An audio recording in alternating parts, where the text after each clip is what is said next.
Amigos, ya casi estamos preparados para dar inicio a este debate que le hemos mencionado durante este espacio del encuentro dirigido por el licenciado Julio Miller. Hoy se encuentra con nosotros el expresidente el doctor Ernesto Pérez Valladares y también el ex vicepresidente Guillermo Billy Ford. Pero antes de pasar con este debate tenemos un breve perfil que le hemos preparado en torno a la vida política de ambos dirigentes que ya han dado soluciones a estos problemas que de nuestro país. Guillermo Ford, empresario exitoso ligado al sector de seguros, se destacó por su cívica en favor de la democracia durante el régimen militar. Su valiente actitud en defensa del resultado de las elecciones de 1989 fueron un elemento clave en el desenlace del final del régimen militar. Al llegar, posterior a la validación del resultado electoral post-invasión, en el que fungió en la vicepresidencia de la República, fue distinguido paralelamente como ministro de Economía y Finanzas, desde donde realizó una gran labor en la reestructuración de la deuda pública. Posteriormente se involucró en tratar de superar la crisis que diluyó al partido Movimiento Liberal Republicano Nacionalista, Molirena. Ernesto Pérez Valladares, miembro fundador del Partido Revolucionario Democrático, fungió como ministro de Hacienda y Tesoro, reconocido por destacarse como hombre de partido desde la facción empresarial del colectivo. Posteriormente fue jefe de campaña del candidato Carlos Duque en las elecciones de 1989. Su infatigable trabajo posterior a la invasión militar dentro del maltrecho partido le valieron la primera magistratura de la nación. Perfeccionó la reforma constitucional sobre el capítulo del Canal de Panamá para reorganizarlo. Bien, amigos, este ha sido el breve perfil que le hemos preparado de ambos políticos, uno de Unión Patriótica, el doctor Billy Ford, y también de Ernesto Pérez Valladares, ex presidente de la República. Ya se encuentran preparados, licenciado, estamos con ustedes. Gracias, Gustavo. En el estudio central, el saludo cordial a propósito de un tema que ha llenado las expectativas ciudadanas o que ha despertado las expectativas ciudadanas. ¿Cuál fue la proyección de las concesiones administrativas o de las privatizaciones? ¿Qué fin se perseguía? ¿Qué se ha logrado? ¿Cuál es la visión a futuro frente a lo que señalan muchos críticos que ha encarecido el costo de la vida para muchos panameños? Las concesiones administrativas tuvieron un significado en su momento, lo tienen ahora. ¿A qué realmente nos proyectamos o cuál es el futuro en torno a estas concesiones administrativas o privatizaciones? Precisamente para este tema están en el estudio central el expresidente de la República, don Ernesto Pérez Valladares, y el ex vicepresidente de la República, don Guillermo Billy Ford. Hemos diseñado una metodología para este debate en el que los participantes podrán incluso emitir sus criterios y también podrán interrumpirse durante el debate.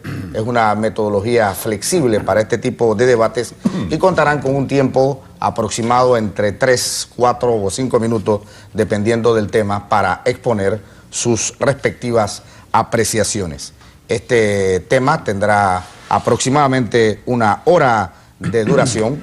Usted puede hacer sus llamadas telefónicas al 366-0843 para apuntarle y anotarle sus opiniones en torno a este tema, y ellos han estado de acuerdo con la metodología que hemos preparado a propósito de este tema. Y en ese común acuerdo debemos iniciar con el presidente Pérez Valladares a propósito de cómo inicia este reto y esta polémica. Doctor, bienvenido, buenos días.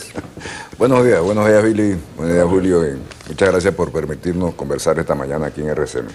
Bueno, verdaderamente no es ni reto ni polémica. Déjame explicarte lo que pasó. Hace algunos días, en una entrevista en un medio de televisión, el entrevistador, el colega suyo, me dijo a mí que don Billy había dicho que no me arropara con su manta. Verdaderamente yo no oí a Billy decirlo, pero yo supuse que era verdad.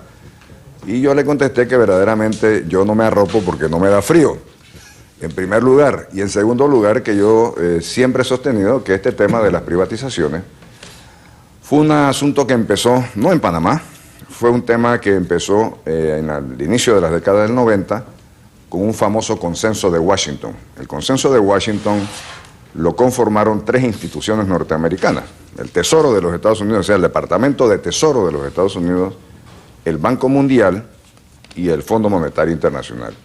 Y en lo que atañe al tema de las compañías eléctricas y a las compañías de servicios públicos, ese consenso lo que significaba era que no habría dinero para inversión posible mientras esas empresas fueran estatales.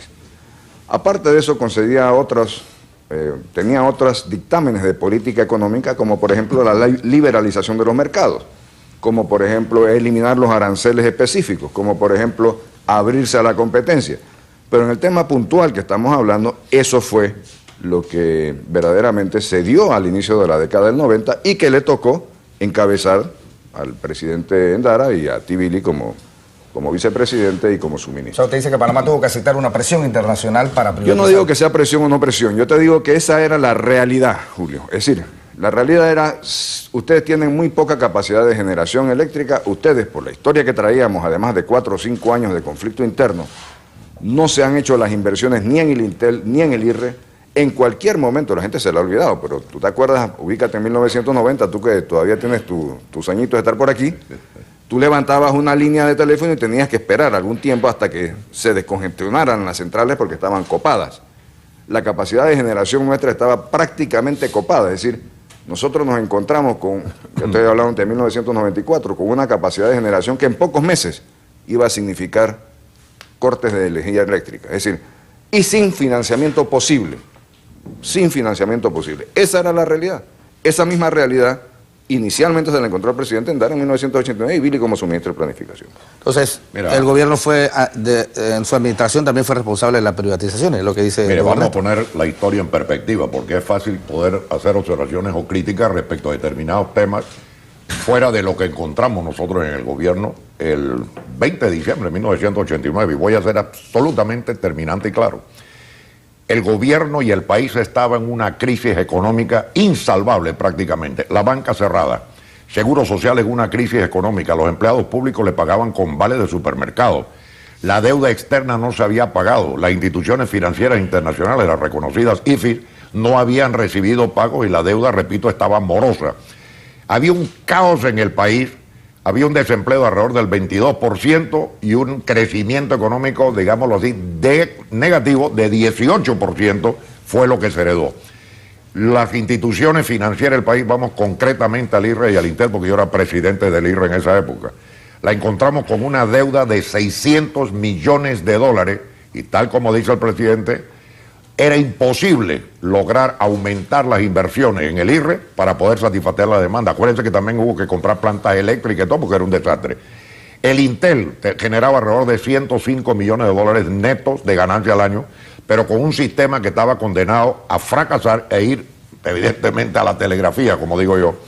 Esa utilidad del Intel se pasaba al gobierno central, que lo encontramos en un caos total. Resumo. Esa mañana, cuando comenzamos a investigar la situación económica del país, el Banco Nacional de Panamá tenía 20 millones de dólares, eran los recursos del Estado, 20 millones de dólares. La deuda externa se había ido de 1968, de 240 millones de dólares a 4.900 millones de dólares durante la época del PRD y los señores militares. Entonces teníamos que buscar mecanismos realistas. Entonces yo lo que digo es que en la vida siempre hay apreciaciones. Cuando nosotros fuimos a negociar con las instituciones financieras, no acepto que nos impusieron nada, es una negociación.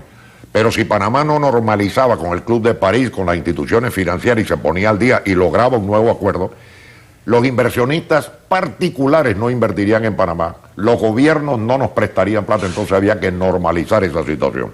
Entre los tantos temas que se tocaron ahí, que no obligaba, sino que fue una negociación. Panamá se comprometía, el gobierno de la IFI se comprometía, lo cual inmediatamente abrió el compás para recibir donaciones y una serie de otros aspectos. Las privatizaciones, repito, creo que eran indispensables, llamémosla corporalización, llamémosla privatización. Nosotros no dijimos... ¿Del IRRE y del Intel? Del IRRE y el Intel. ¿Y entonces cuál es su crítica? No, la crítica que me achacan, por lo menos lo que yo entiendo, Toro, ¿Qué me dice? Que nosotros fuimos los responsables de la privatización. No, un momentito. Nosotros fuimos los responsables de negociar la necesidad de privatizar por lo que él bien ha planteado. No se podía manejar con los fondos estatales la creación de un mejoramiento de esas instituciones. A quien le correspondió fue el presidente Pérez Valladares, y voy a admitir públicamente que eran dos conceptos distintos. El nuestro era la privatización, que en ese momento podía generar X cantidad de cientos de millones de dólares, pero se le vendía al sector privado. La idea del presidente Pérez Valladares fue la corporatización, que implicaba vender una parte, por menos dinero, pero una parte de las empresas, manteniendo el Estado 49%, lo que le indicaba que podía tener ingresos a futuro. Así es que yo creo que hay que poner perspectiva por qué hicimos, cómo no hicimos. Teníamos el Seguro Social y concluyo. El Seguro Social estaba en quiebra, la caja de ahorro estaba en quiebra. ¿Usted no estuvo de acuerdo fue en el método? No, el señor Pérez Valladares que ha dicho que no está de acuerdo que yo privaticé. Nosotros negociamos la necesidad y creo que lo ha aceptado. Él privatizó, entonces esa es la historia escrita. Yo no he dicho que no estoy de acuerdo en lo que tú hiciste, Billy. Yo he tratado de explicar el contexto. En primer lugar, ese es el contexto. El contexto es que nos encontramos en 1990 con una situación mundial, particularmente en América Latina, donde este consenso de Washington nos llevaba a pasarle al sector privado las cosas que hacía el Estado. Es decir, históricamente además, hubo siempre mucho cuestionamiento, particularmente del grupo de ustedes, Billy, sobre los temas del Estado productor. Acuérdate que esos eran debates permanentes en la Cámara de Comercio y lo demás. Es decir, que había de arranque una contrariedad al Estado productor y una proclividad de parte del grupo que toma poder en el 90 hacia el sector privado. Esas son las realidades nacionales. Bien, el día 3 de julio de 1990 se firma lo que tú haces alusión, un convenio de donación entre el gobierno de los Estados Unidos y la República de Panamá, el gobierno de Panamá, la AID. En ese convenio de donación se establecen claramente las condicionalidades de la donación. Entre esas condicionalidades, lo podemos examinar, tengo los documentos, está justamente la privatización. Es decir, ya arrancamos desde el 3 de julio del 90 con la condición de la privatización aceptada por la República de Panamá. Bien, dicho eso de esa manera, significaba que tenía que caminar hacia entregarle el control efectivo de esas empresas estatales a grupos de la empresa privada, nacional o extranjera. Se da incluso una ley general de privatizaciones que tiene fecha 5 de septiembre de 1991. Ese es el marco general de las privatizaciones. Y dentro de esa ley general de privatizaciones se presenta por Pancho Denis, que en su momento era el director del Intel, una ley de privatización del más del 50% de la propiedad del Intel en ese entonces, que fue rechazada porque habían salido de la alianza de gobierno los demócratas cristianos que tenían el control de la Asamblea, y en consecuencia yo me acuerdo perfectamente bien de haber visto a Raúl Osa quemando la ley, o el proyecto de ley, porque nunca fue ley, el proyecto de ley de privatización del 55 o del 65% del Intel. Fue rechazado. Dada esa realidad política, eso verdaderamente, y ahí lo dicen los documentos, atrasó todo el programa que estaba aceptado y entendido y negociado, como lo quieran llamar, de las privatizaciones del IRRI y del Intel. O sea, que lo debieron hacer en su momento y no lo hicieron. No, perdón, vamos a tratar de ir contestándole al presidente con mucho gusto. La donación de la AID fue por 3.5 millones de dólares. Cuando uno le hace una donación en circunstancias como la que estamos viendo, ubiquémonos en el año 89-90. Hablar ahora del boom económico que tenemos en Panamá es otra perspectiva. Y ellos decían que debíamos privatizar, pero es que hay una contradicción. No es que ellos nos exigían, es que era una necesidad indispensable, tal como lo ha dicho el presidente. El IRRE no podía expandirse ni mejorarse. El Intel, como bien dijo él, no podía. ¿Cuál era la solución? Entonces, ponerlo en el mercado. Mandamos la ley, y como bien planteé, lo digo con pena, que la democracia cristiana, no sé por qué razón, no los voy a acusar de nada, porque ellos habían estado en el gobierno y participaron de este programa económico que fue aprobado unánimemente por el gabinete. Que es lo que llegó el proyecto de ley, el cual podía haber sido modificado, archivado o rechazado. Lo archivaron, ni siquiera lo discutieron, pero fue por actos políticos. Entonces yo no es que estoy diciendo que yo no sugería la necesidad de privatizar. Yo nunca dije cómo privatizar, excepto unas líneas generales. Y voy a concluir con este pensamiento. El gobierno nuestro, gracias a Dios, me siento orgulloso de esos 4 años y 9 meses de gobierno. Habían personas muy honorables, como lo ha habido muchos gobiernos. Los que tuvimos encargados de la proyección económica del país son personas intachables y para mí muy meritorias del país. El doctor Mario Galindo y el profesor Rubén Darío Carles. Eran los que llevamos el control y la presentación. Hicimos el programa de gobierno y luego comenzamos a hacer... Ustedes intentaron privatizar y no funcionó, no prosperó la propuesta. No, bueno, se mandó a la asamblea, no prosperó y decidimos entonces no continuar. Pero yo pregunto, vamos a asumir que se hubiera aprobado esa ley. El gobierno del doctor Pérez Valladares ha podido perfectamente bien modificarla. O sea, no era una cosa escrita en piedra, no es un cambio constitucional que ya no se puede cambiar. Así que yo creo que debemos entender que había una presentación, correcto, no la privatizamos, correcto, aceptémoslo. Se ha podido cambiar la ley, la cual fue archivada. Entonces, Julio, mira, déjame decirte algo. Doctor Pérez Valladares. Sí, un breve comentario de lo que dice Billy. No se pudo privatizar en el gobierno del presidente Endara y de Billy justamente porque su base de apoyo político expresada en los demócratas cristianos se les retiró. Si se hubiera mantenido, la privatización hubiera sido de verdad, es decir, no lo que yo hice, que fue la creación de empresas mixtas. Esto hubiera sido verdaderamente totalmente privado. Bueno. En segundo lugar, yo creo que es importante señalar que en efecto, nosotros, cualquier gobernante que le interese el bienestar de su pueblo, tiene que buscar los mecanismos dentro de la realidad que vive para poder lograr bienestar. Es decir, ¿qué opción o qué alternativa tendría el presidente Endara o Billy Ford cuando llegan en el 90 y le dicen, mira, o ustedes hacen esto o aquí no hay forma de que ustedes logren financiamiento para la expansión y para la mantención de las redes básicas en este país? ¿Qué opción tuvimos nosotros cuando encontramos una decisión de Estado? O sea, no es el gobierno del presidente Endara, el Estado panameño se compromete con una política económica. Nosotros lo que hicimos fue renegociar el aspecto de cómo hacerlo, en efecto, para lograr mantener por lo menos el 50% en poder del Estado panameño. Bien, hemos hecho las aclaraciones y las pertinencias de orden histórico en este tema de las concesiones administrativas. Yo voy a irme a la pausa y vamos a regresar con la parte picante del asunto. ¿Funcionaron o no las concesiones administrativas? ¿Qué cosas se dejaron de hacer para que el fin fundamental, que era en cierto sentido que los costos se mantuvieran o disminuyeran al usuario, no ha ocurrido de esa manera? ¿Cuál es la proyección a futuro de lo que ocurre en este tema de concesiones o privatizaciones de entidades gubernamentales pasadas a manejo mixto, Estado-gobierno, en el fondo privatizada? Vamos a la pausa, regresamos con los temas que van a ser noticia en torno a las concesiones administrativas. Ya regresamos.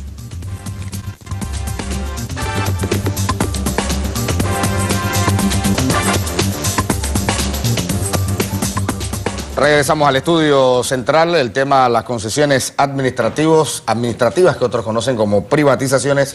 En el estudio central, don Ernesto Pérez Valladares y don Guillermo Ford, a propósito de esta polémica o intercambio de opiniones sobre el tema. Dije que en este bloque vamos a meterle un poquito de salsa al asunto, que es lo que está esperando la gente por allá. Empiezo con usted, doctor Pérez Valladares. ¿Tú quieres meterle más salsa? Vamos a meterle salsa, que este es el tema de Bueno, los mira, temas. yo empiezo por en efecto tomar lo que dijo Billy, ¿no? De los ministros que en su momento negociaron y formularon el tema de la privatización. Esta es una carta fechada 20 de septiembre de 1991, dirigido al señor Louis Preston, presidente del Banco Mundial. Y dice, en lo que nos interesa, en lo que podemos señalizar aquí, dice, el segundo acápite de la carta dice, nuestro programa de privatización, y dice lo siguiente: nuestro gobierno ha preparado un programa de privatización para incrementar la eficiencia de la economía y reducir el tamaño del sector público. El programa se propone además transferir al sector privado algunos servicios no básicos y los futuros programas de expansión del IRRE y del IDAN. Enviaremos a la Asamblea Legislativa un proyecto de ley, que lo mandaste en efecto, dando el marco legal para la privatización. Y decía también, actualmente estamos realizando esfuerzos para privatizar Air Panama, Cítrico de Chiriquí. Creo que al final acabaron vendiendo cemento bayano, aparte de estas los otras cosas. hoteles, Taboga y Washington. Pero contrario a la privatización nuestra o a la corporatización nuestra, nosotros formamos el fondo fiduciario y ustedes usaron esa plata en planilla. Momentito. No, te interrumpo, Toro, calma. Pero déjame acabar. No, porque después se pierde el hilo. Perdóname la interrupción. A ver. Si vamos a hablar de debacle financiero y económico, el PRD fue un desastre para este país. Pero yo no estoy hablando- no. Billy, Ya yo no te dije, estoy- perdóname, Toro. Yo no estoy hablando de- pero perdóname, hermanazo. No, espera. Lo que encontramos Yo no estoy nosotros había que hablando subsanarlo. Pero ¿por qué me hablas del PRD? Yo no te estoy hablando de los partidos Pues que liberales era que nos llevaron a lo que fue en 1968 para atrás. Estamos hablando de la actuación tuya y mía, no del No, partido pero es que político. perdóname, la Déjame desesperación seguir, no era déjame porque seguir. teníamos que crear planilla y ahora te Déjame cuento la seguir. planilla. No, pero esa es la realidad. O sea, la realidad es que esos fondos fueron, en el caso nuestro, un fondo fiduciario donde dejamos más de 1.400 millones de dólares. Ajá. Y los otros fondos fueron usados por la urgencia, por lo que tú quieras. Ajá. Pero fueron usados para poder mantener el gobierno funcionando. Ok. Los fondos de la privatización en el caso de ustedes. Bien. El otro acá dice en el caso específico del Intel. Ya te dije lo que decía en caso del IRRE y del IDAN. En el caso específico del Intel dice el gobierno implementará un plan de acción para reestructurar el sector de telecomunicaciones, introducir competencia y privatizar el Intel. Que lo Correcto. trataron de hacer. Así es. De manera que ¿Esto qué este significa? tema... Bueno, esta es una carta que se llama carta de compromiso, no es una Firmada carta por mí firmada al presidente por ti y por Mario Galindo. Mario Galindo, ministro de Hacienda. Esto es la carta de intención o de compromiso Correcto. que se firma con la JIFIS, diciéndole cuál es el programa económico que vas a seguir adelante, y en base a eso las JIFIS entonces acuerdan apoyar financieramente ese programa. Ahora bien, Julio, lo importante es ver qué opción hubiera tenido él y qué opción tuve yo. Las opciones que ellos tuvieron fue lo que hicieron. Es decir, o ustedes encaminan el país por estos senderos, o este país hoy en el día de hoy no tuviéramos ni electricidad, ni teléfono, prácticamente ni carreteras, ni agua.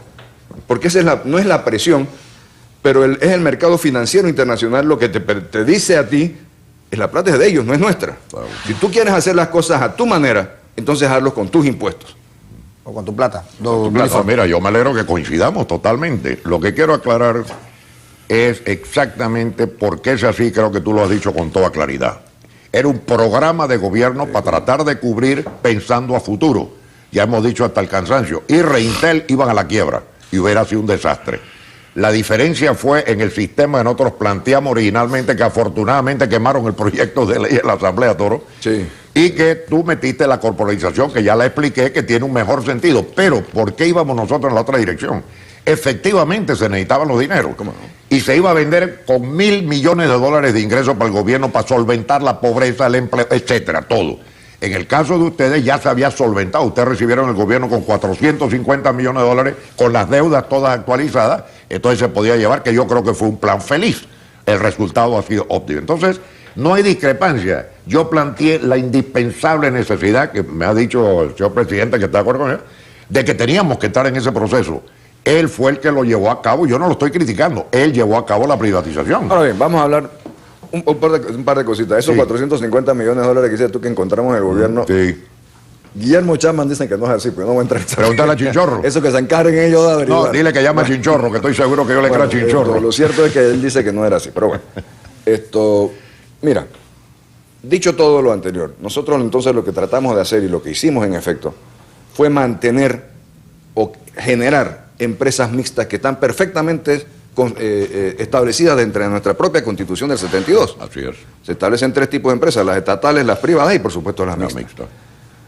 No solamente hicimos la empresa mixta y logramos yo creo que ventas del 49 y del 50% de las acciones de las empresas estatales por mucho dinero que pusimos en una cuenta que se llamó Fondo Fiduciario. No fue para planilla. No. Ah, Fue bueno. para el Fondo Fiduciario que está allí, que dejamos más de 1.400 millones de dólares en efectivo. ¿A quién? No en papelito, Ah, ya. al Estado. No, está bien, Porque fue ese la es el ganancia. ahorro del pueblo panameño, verdaderamente. Esas empresas estatales son del pueblo panameño. No sé si todavía están en efectivo. Dicho sea de paso, pero ese es No me otro. preguntes. Ese es de harina a otro costal. Y luego buscamos un mecanismo de regulación. ¿Qué sucedió? Bueno, eso se hizo en el 97, ya estoy saltándome etapas, pero Claro. esa es la realidad, que si no, no vamos a acabar nunca con el tema que a ti te interesa. Se creó un mecanismo de regulación y una participación del Estado y de los trabajadores en las juntas directivas. ¿Qué ha fallado?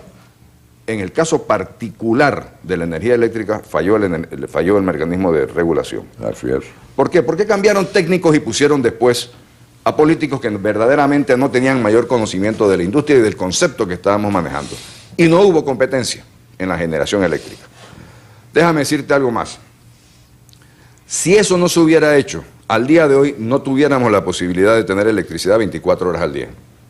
Tendríamos que haber entrado en un programa de cortes racionales porque no podríamos generar, primero. Y segundo, hay que tomar en consideración que cuando se hizo esa corporatización que tú has llamado, o esas empresas mixtas que llamo yo, Billy, el precio del barril de combustible, de petróleo, estaba en 10 y 12 dólares.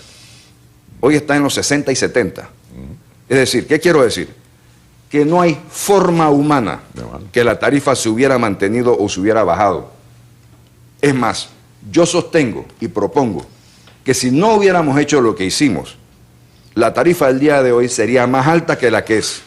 Si hubiéramos mantenido la estructura del IRRE, suponiéndote que hubiéramos podido conseguir financiamiento, que es una hipótesis no muy cumplible, la tarifa del IRRE de la electricidad de hoy sería más cara.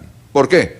Por una sencilla razón. La eficiencia que se logra con la administración de la empresa privada es imposible de lograr en eficiencia, la misma eficiencia. Pero las empresas eléctricas han señalado sumas millonarias de ganancias producto del trabajo que realizan. Y sumas millonarias de inversión. Sumas millonarias de inversión también, Julio. Es decir, la ganancia tú no puedes tomarla en términos absolutos.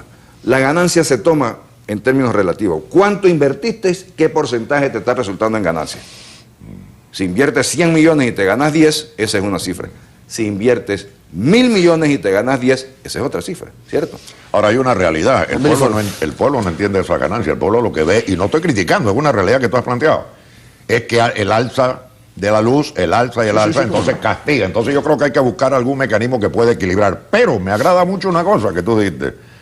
Estamos totalmente de acuerdo que era indispensable privatizar, ¿sí, sí o no? Sí, sí. Pero entonces, ¿por qué decían que Bilifor privatizó? Yo di el esquema para privatizar y te tocó a ti privatizar, y yo no estoy criticando la privatización. Eso no, porque eso es lo que la gente le mete salsa para que de alguna manera haya discusión. Pero mira, cualquier persona, cualquier panameño que sea distinguido por el pueblo para ocupar la posición que tú y yo ocupamos, ¿cómo no? Tiene que tener como mira y como meta la responsabilidad ciudadana. Totalmente de acuerdo. Si no hubieras tú tomado la decisión y yo tomado la decisión que hemos tenido al día de hoy, no tuviéramos ni teléfono ni electricidad. Exacto, estoy de acuerdo. Entonces las cosas, tú sabes, yo me oigo por ahí algunos demagogos que de vez en cuando dicen, yo no hubiera hecho eso. Claro. Sí, claro, si no te tocó hacerlo. Claro. Y yo digo a esas personas, también les digo lo siguiente. Bueno, mira, ahora tenemos 10 años de experiencia. Por supuesto que el sistema es mejorable. Ahí tienen los dineros para mejorarlo. Claro. Mejórenlo. Tomen la decisión política de llamar. ¿Por qué no ha habido competencia en la generación eléctrica? Bueno, ha fallado esa parte de la generación eléctrica. Pues llamen a los componentes de la generación eléctrica y le dicen muy claramente, o entran en el carril de la competencia y de la contratación a mediano y largo plazo de su energía. Espérate. O... Ahora, yo no sé, aquí entre amigos, tú estás criticando al actual gobierno entonces. No, que no ha hecho nada. A nadie. Yo pregunto. Yo no estoy criticando a nadie, Billy. Yo no estoy criticando a nadie. El actual gobierno apenas está empezando. Estoy criticando a los anteriores. No. ¿Anteriores al tuyo o posteriores al tuyo? El mío está en el medio. Tú sabes que el error más grande que cometemos los políticos, y yo gracias a Dios creo no haberlo hecho nunca, es que el gobierno anterior lo hizo. Señores, seamos hombres y mujeres dignos. Nosotros como mandatarios tenemos que hacer tal cosa. Por supuesto, claro que sí. Pero yo veo que se arropan con la manta, ¿no? Voy a usar otra vez. Pero ¿cuál es la crítica que usted le hace a la privatización durante el gobierno de ninguna Pérez crítica. Valladares? Te estoy diciendo que nosotros dimos la idea y el compromiso. El señor Pérez Valladares la realizó. Yo no estoy criticando nada. Y logró un mecanismo que yo considero que es viable. Sencillamente ha dado resultados y eso hay que reconocerlo. Yo no estoy criticando, pero que no digan que yo llevé a cabo una privatización. Yo planteé la necesidad indispensable de una privatización. Lo acepto. Ahora, doctor Pérez, en el fondo, la corporatización o privatización de las empresas eléctricas no ha funcionado, no hay competencia. Sí ha funcionado, sí ha funcionado, Julio. Sí ha funcionado. Si no hubiera funcionado, no tuviéramos luz eléctrica. En segundo lugar, sí ha funcionado en cuanto a precios, porque la única forma que podemos mantener las tarifas es con las administraciones privadas y con la competencia. Debiera perfeccionarse, sí, porque ¿qué ha sucedido? Como te dije, se ha disparado el precio del petróleo de 10 a 50 o de 10 a 60 en ese periodo de tiempo.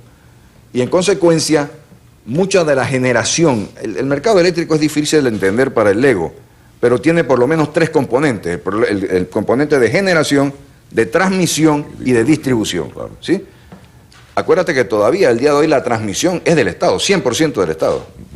La generación y la distribución es privada, 50% privada.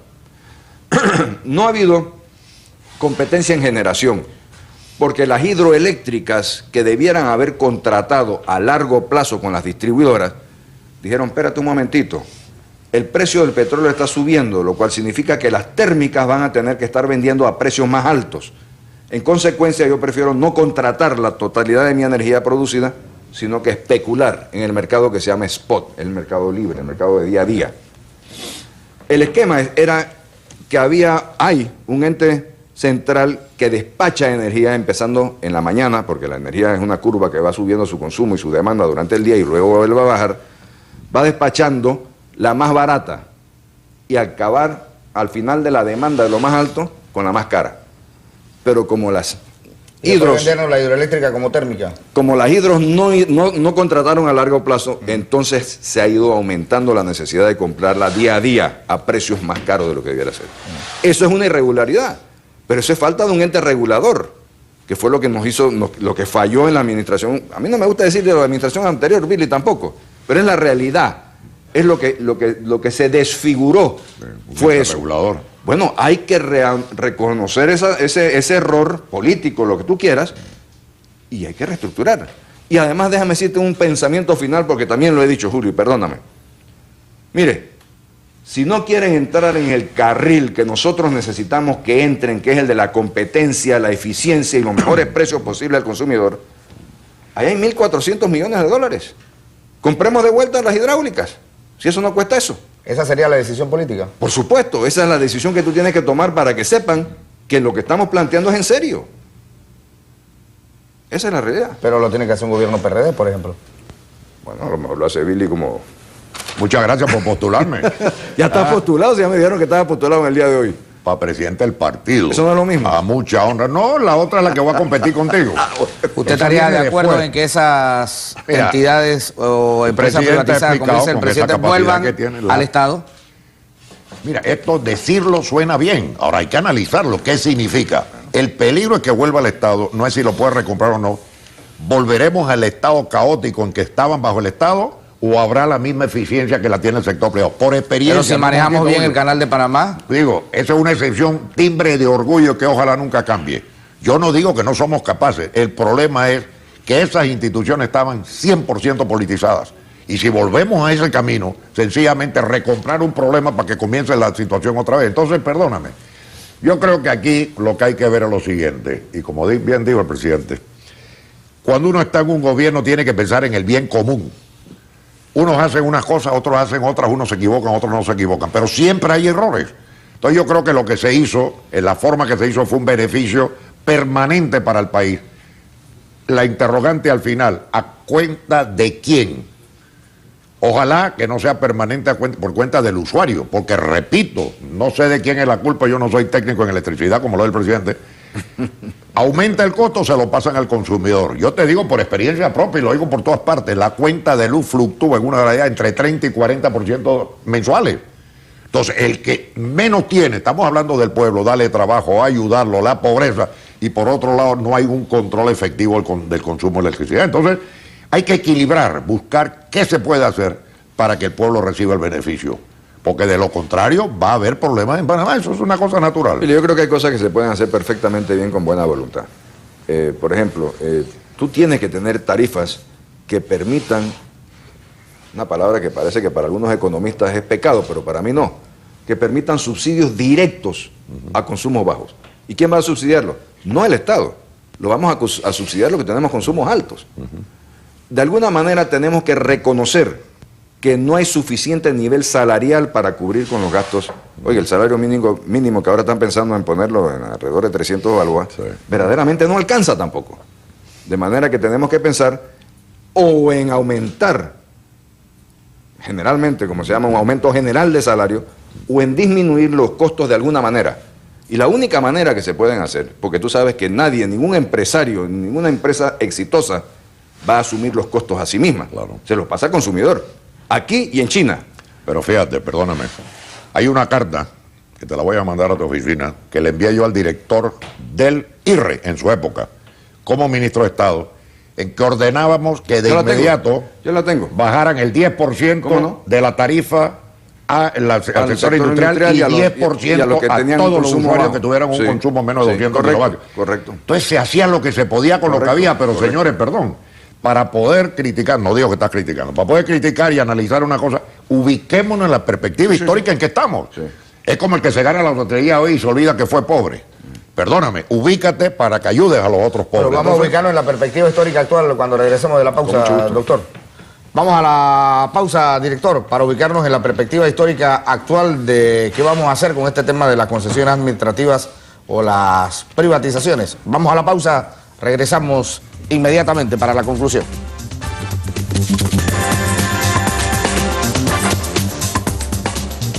Estamos de vuelta en el estudio central en vivo a propósito del tema de las concesiones administrativas o las privatizaciones en el estudio central. Don Ernesto Pérez Valladares, don Guillermo Ford. Empiezo con usted, don Billy. Dígame.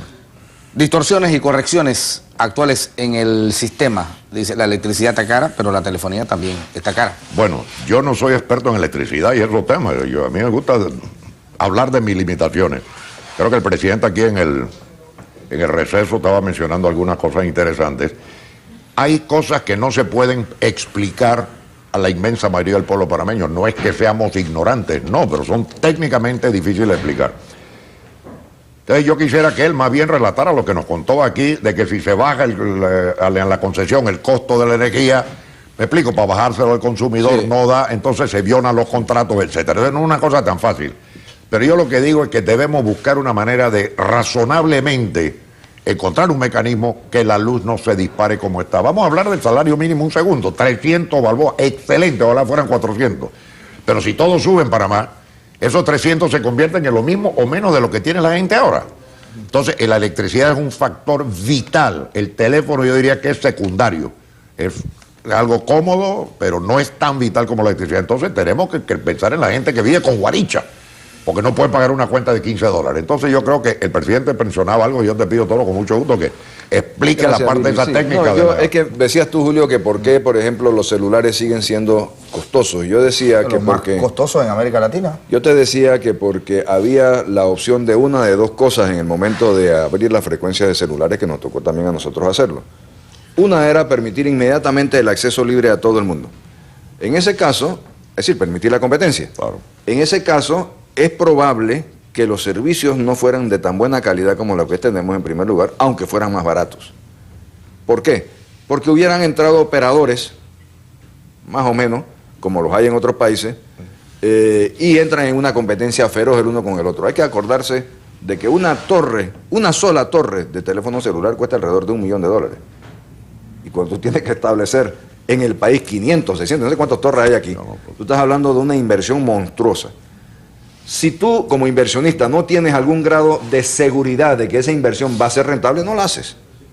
Entonces hubiéramos tenido que vender o licitar las frecuencias de celulares a un precio mucho más bajo de lo que logramos, para permitir inmediatamente la competencia, que no hubiera asegurado la calidad. Lo que hicimos fue lo contrario, crear por un periodo determinado un monopolio o un oligopolio de dos empresas. Ahora, en el 2000, a finales del 2007, a principios del 2008, se acaba la protección y empieza la competencia en la telefonía celular. Y verás, pero ya están establecidas las reglas, ya están establecidas las calidades. Verás que los precios empezarán a bajar. También decía lo siguiente, en el caso de los teléfonos del Intel, por ejemplo, que todavía te encuentras por ahí con gente que dice, pues yo me acuerdo cuando costaba 11 o 12 dólares ilimitado. Sí, pero esos 11 o 12 dólares ilimitados era a cambio de cobrar $5 el minuto por llamadas internacionales. Es decir, eso subsidiaba lo otro. Ahora te cuesta más barato una llamada. Ahora una llamada internacional te cuesta 6 centavos. No, cuesta igual o más barato. Pero cuesta 6 centavos o 7 centavos, si porque hay competencia. Por celular te cuesta más caro. Bueno, pero de la línea fija estamos hablando del Intel fijo en aquel entonces, ¿no? Pero, ¿qué te quiero decir, Julio? Hombre, que si nosotros no hubiéramos permitido una racionalización de las tarifas, en el sentido de que paguen lo que cuesta, tampoco tuviéramos aquí los call centers, que un solo call center, te decía yo, Billy, sí, genera más empleo que todo lo que teníamos en el Intel. Correcto. O sea, estos son balances que la gente tiene que tomar.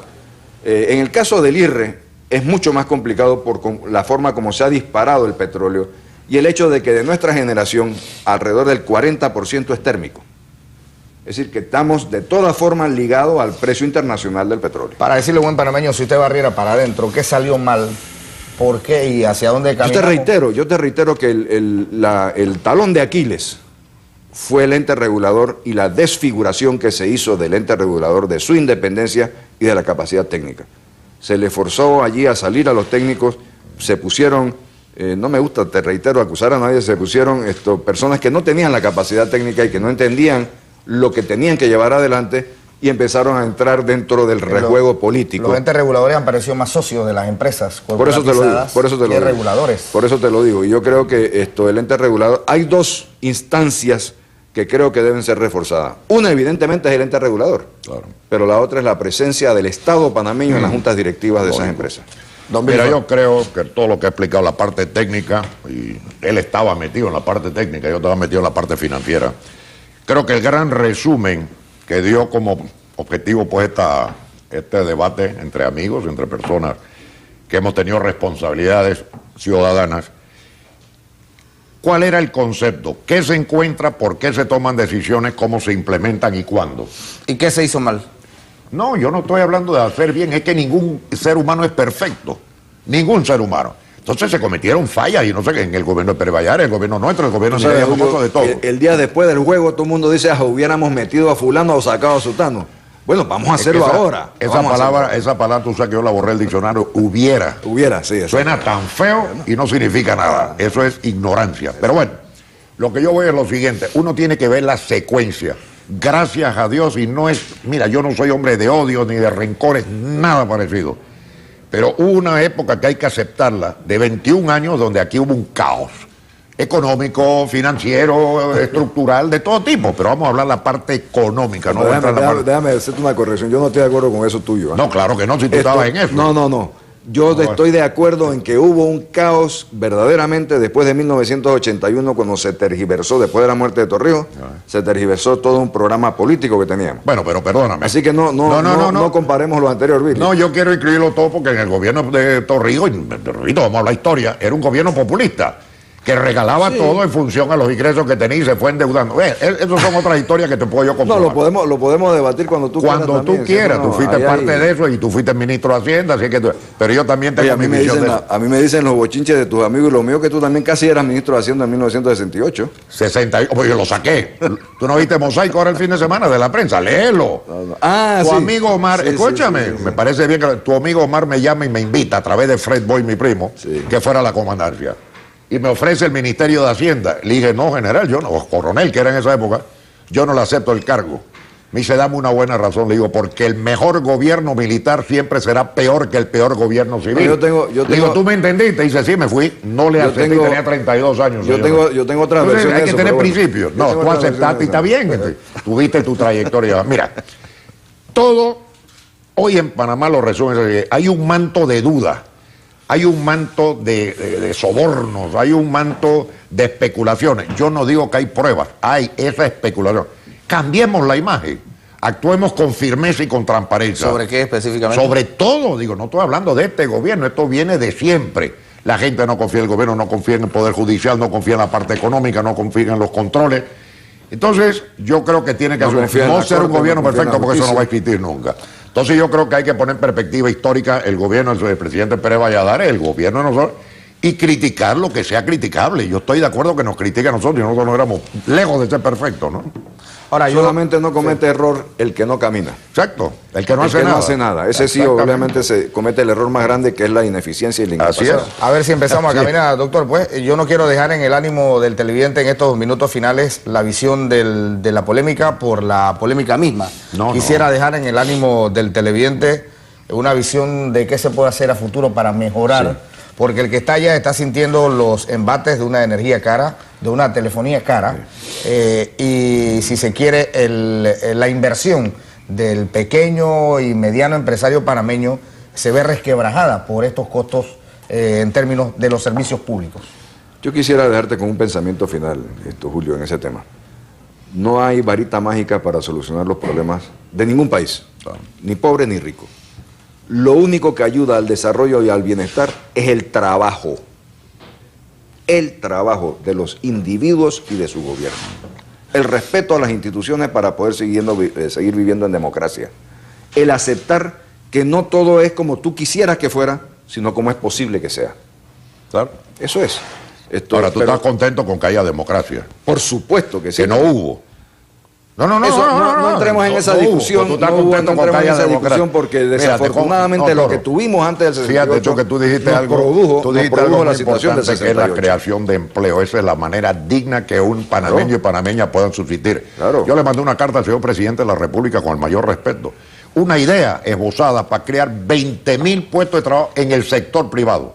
Combinación de ayuda, olvídate de subsidio, como lo quieran llamar, combinación gobierno, empresa privada durante 2 años y la empresa privada se veía obligada a mantenerlo.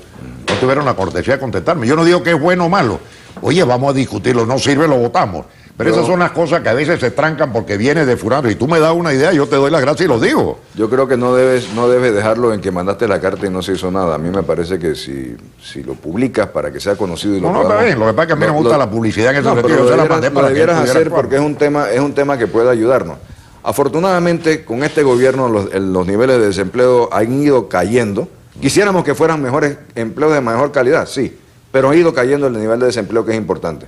Pero yo al trabajo que me refiero, Billy, es al trabajo eficiente del panameño individual en el Correcto. puesto que tenga. De acuerdo. ¿Por qué?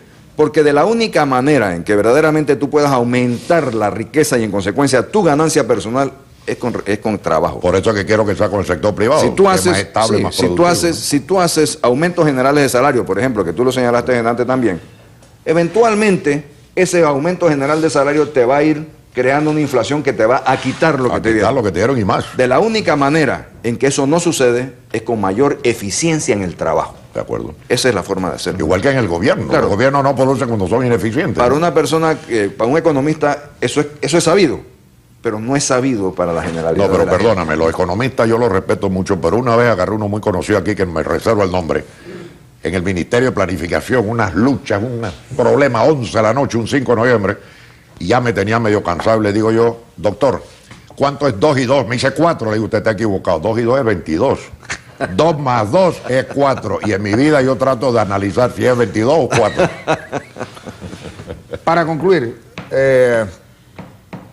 frente al tema del encarecimiento y los servicios públicos, podríamos traspolarlo al tema del país de la riqueza. Este no es un país pobre, este es un país rico que tiene muchos recursos, pero no llega a los pobres. Sí, ese es un tema de distribución. Se me queda algo más, Julio. Mira, Billy es un hombre de empresa privada y yo también. Creemos en la libre competencia, creemos en la libertad individual, creemos en la libertad de empresa.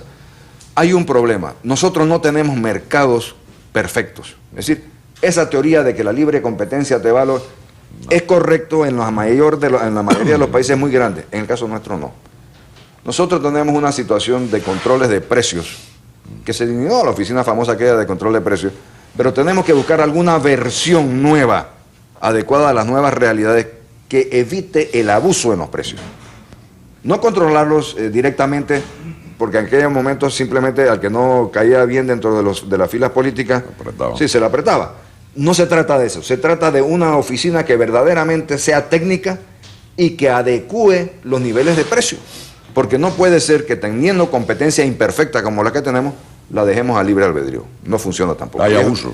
Hay muchos Hay abusos. abusos. Hay muchos Como abusos. por ejemplo Déjame sobre la concluir, canasta básica familiar. Como por ejemplo sobre la canasta básica familiar. En efecto, así es. Es que tenemos pocos oferentes puestos de acuerdo para vender lo mismo, Lo mismo a al un mismo precio. precio. Así Pero es. mira, para Exacto. concluir mi criterio, primero agradecer esta posibilidad, Toro, y creo que esto es lo que hay que hacer, debatir Bueno, y, claro que sí. y aceptar los errores y proyectarnos hacia el futuro. Para mí el pasado es experiencia, el futuro es lo que tenemos por delante. Yo lo que creo que en Panamá se ha distorsionado la economía y no estoy criticando a nadie. La clase media, que en mi época de juventud era una base sólida y grande. La clase elite de Panamá era importante y la clase pobre no era tan amplia. Hoy en día se ha reducido la clase media por un sinnúmero de factores. Tenemos que ampliar esa posibilidad. Porque aquí ahora mismo estamos viviendo en un auge económico que ojalá no resulte ficticio en los próximos años. ¿Qué va a pasar cuando se nivele el nivel de construcción, una serie de cosas? Tenemos que ir pensando, porque si no tú vas a tener... Pero miles que de aunque usted dice que no quiere criticar, al final recae la crítica en la administración que regenta en ese momento Eso lo has la dicho administración tú. del Estado. No, pero es que al Pero que la final crítica- alguien tiene que ser responsable, pues. Yo me hago responsable y los critico. Ya pues, nos criticamos todos. Lo que hay que pensar, no hablemos del pobre. ¿Quién ha tocado la pobreza de aquí, de este cuarto? ¿Tocado la pobreza, Julio? Estoy seguro que el presidente la ha tocado, yo la he tocado. Y no es demagogia. No, Yo he llorado con niños que no tienen que comer. Entonces aquí se habla de la extrema pobreza, la pobreza. Estadísticamente, los estómagos no son estadísticas. Y el peor enemigo de la democracia es un estómago vacío. Pero Veamos fíjate, la pobreza sin demagogia y vamos a ver cómo resolvemos Yo estoy el problema. totalmente de acuerdo contigo, Billy. Y entonces fíjate tú lo que sucede. Ahí tienes un programa muy bonito y muy bueno de ataque focalizado a la pobreza con este programa de red de oportunidades del actual gobierno. Así es. Darle $35 a una familia con el compromiso exclusivo de que sus hijos vayan al médico y a la escuela. ¿Para qué? Para evitar el incentivo de que los niños los metan a trabajar para poder sustentar a la familia. Ese programa está bien hecho, está bien diseñado, está bonito. Siempre hay crítica. Que se está usando políticamente. Que eso no... Pero eso el que es recibe populismo. los $35 no critica porque sabe. Porque los necesita. Claro, por eso digo, hay que ser Entonces, justo, ¿no? esas son las cosas que nosotros tenemos que superar como sociedad, Julio. Tenemos que resaltar las cosas que estamos haciendo e incentivarlo para que sigamos haciéndolas. Bueno, Toro, Encantado. Y éxitos en tu nueva postulación. voy a competir contigo en el 2009. Ojalá que así sea, que tú logres tu postulación y yo la mía. Bueno, ya yo sé que ya tú vas. Vamos a ver voy qué para el pasa. partido hoy, gracias a Dios, y agradezco a Unión Patriótica muy profundamente. Bien, gracias a ustedes por la atención dispensada. Tendremos a continuación la continuación de Encontremos Soluciones con opiniones de lado y lado a propósito de este tema de las concesiones administrativas. Sobre este tema, con la participación de don Ernesto Pérez Valladares y don Guillermo Billy Ford, usted saque sus propias conclusiones. Vamos a la pausa, regresamos. Pausa, pero al regresar tenemos reacciones inmediatas de personas que ya se encuentran pues en el panel de Encontremos Soluciones en torno pues a los temas que han sido abordados por el expresidente Ernesto Pérez Valladares y también por el ex vicepresidente Guillermo Billy Ford, pues en torno a las concesiones administrativas, las privatizaciones y también pues los salarios actuales versus pues el costo actual, el alto costo de la vida. Al regresar de la pausa tenemos reacciones inmediatas. Usted manténgase con nosotros.